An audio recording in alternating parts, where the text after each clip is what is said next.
सातिवली येथील एका offset printing कंपनीत काम करणाऱ्या 16 वर्षीय तरुणीसोबत कंपनीच्या मालकाने अमानुष कृत्य केले असल्याचे समोर आले आहे। 31 डिसेंबर आणि 1 जानेवारी रोजी कंपनीच्या कार्यालयात आणि गच्चीवर ही घटना घडली असल्याचे पीडित तरुणीने बोलताना सांगितले। या प्रकरणी आरोपी विरोधात वालीव पोलीस ठाण्यात गुन्हा दाखल करण्यात आला आहे। तर आरोपीच्या मुसक्या पोलिसांनी आवळल्या आहेत।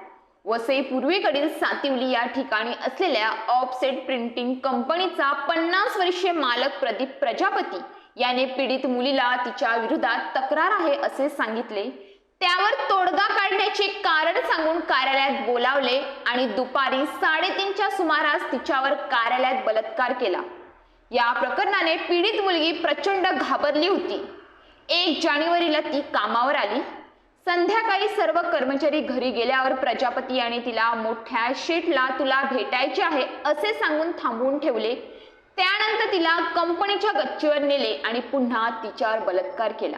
अखेर पीडित मुलीने वालीव पोलीस ठाण्यात तक्रार दाखल केली। यावत वालीव पोलीस ठाण्यात आरोपी प्रजापती याच्या विरोधात भारतीय न्याय संहितेचे कलम 64-65(1) सह बालकांचे लैंगिक अपराधापासून संरक्षण अधिनियम पोस्कोचे कलम 4812 अन्वये गुन्हा दाखल केला आहे।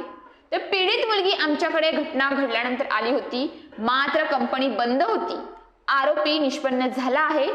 त्यानंतर आरोपी याला अटक करण्यात पोलिसांना यश आले आहे अशी माहिती वालीव पोलीस ठाण्याचे वरिष्ठ पोलीस निरीक्षक दिलीप घुगे यांनी दिली आहे।